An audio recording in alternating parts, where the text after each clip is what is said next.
পঞ্চায়েত দপ্তরে আমি এলাম, সরকারের মধ্যে সবচেয়ে বড় দপ্তর, যেখানে সবচেয়ে বেশি লোক কাজ করে, সবচেয়ে বেশি সম্ভাবনা আছে। তার এটা একটা অফিস আছে, আর একটা অফিস আছে, কালকে যাব।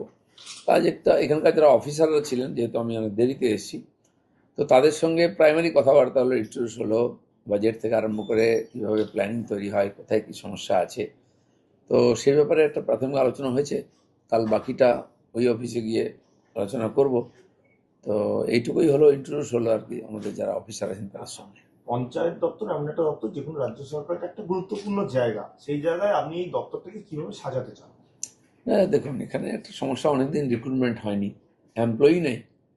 এমন পঞ্চায়েতে যেখানে কোনো অফিসার নেই কাজ করবে, প্ল্যানিং করার লোক নেই, রিজিস্ট্রেশনের লোক নাই, তারপরে তো ফান্ডের প্রবলেম আছে।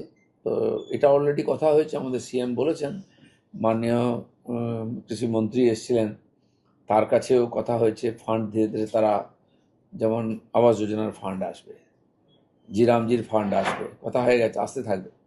তো সেই অনুযায়ী তার সঙ্গে রিক্রুটমেন্টও করতে হবে, ম্যান পাওয়ার নাহলে খরচা করবে কি।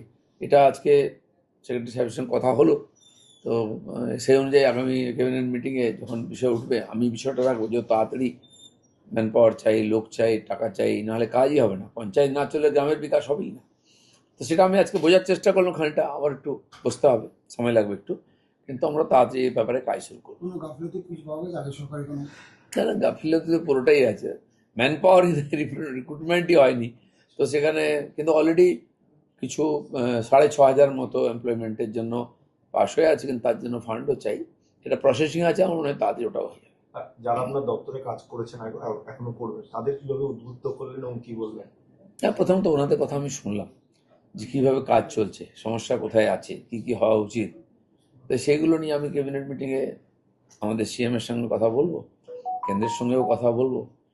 আর তারপরে ধীরে ধীরে আমি নিজেও ফিল্ডে যাব, জেলায় যাব, অফিসারদের সঙ্গে কথা বলবো, ওখানে ফলো আপ, মনিটরিং কী হচ্ছে না হচ্ছে এটাও দেখতে হবে। দপ্তরে বসে দেখবেন না, ফিল্ডে গিয়ে? দপ্তরে বসার আমার তো অভ্যাস নেই, দপ্তর চালানো। আমি তো প্র্যাকটিক্যাল দেখেছি আগে, এখন থিওরিটিক্যাল দেখছি এখানে এসে। পঞ্চায়েতে কী হয় সে আপনারাও জানেন, দেখান, অনেক রকম ড্রামা হয়, সেসব কেন হয়, সেটা বন্ধ কী করে করা যায়, তার রাস্তা বার করতে হবে।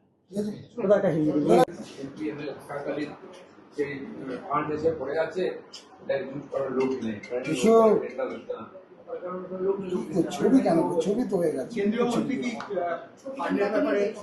ছবি লাগবে না, ছবিটা বসে তো বল।